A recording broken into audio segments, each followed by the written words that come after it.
Nadiye Gürbüz. Yazıyor. Elif Baybur. Yazıyor. Müslüm Koyun. Yazıyor. Tutsak gazeteciler. Yazıyor. Tutsak gazeteciler. Yazıyor. FETÖ emekçileri. Yazıyor. Özgür basın. Susturulamaz. Özgür basın. Susturulamaz.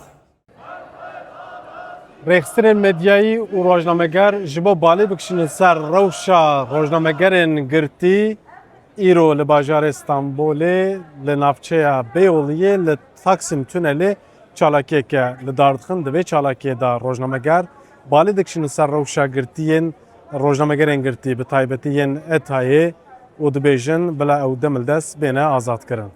Elif'e, Pınar'a, Müslüm'e, Nadiye'ye özgürlük. Bunlar Türkiye peyvajek açtığı derbazdı be. O peyvajı açtığı te faslin kupırsa Kurdi çare serbeke. Demek ki peyvajek o hestiyar giring de naber rojnameger zindan edebin. Dibe rojnameger azad mı hizmete açtığı bikin. Hizmete çare serkin napırsa Kurdi bikin. Baskılar bizi yıldıramaz. ETO atılım vana sosyalist basına sosyalist vana gelekçi vakt hem de hevra reydat yarını yani dostu gelek kurducu. Üzerimize ne kadar elbet gazeteci günün sonunda kazanamam hocam. Gerçekten ortaya çıkacak.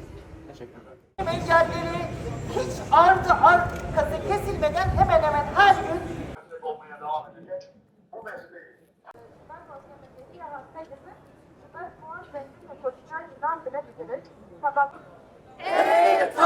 Susmadı, susmayacak. Yaşasın gazetecilik, yaşasın gazetecilerin dayanışması.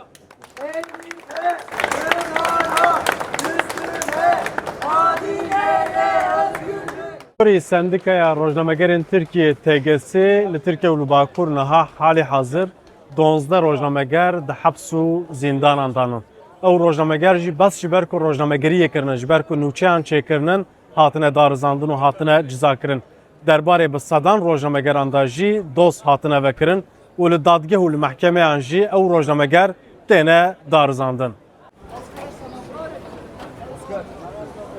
Dağıtılar, tutuklamalar, baskılar bizi yıldıramaz.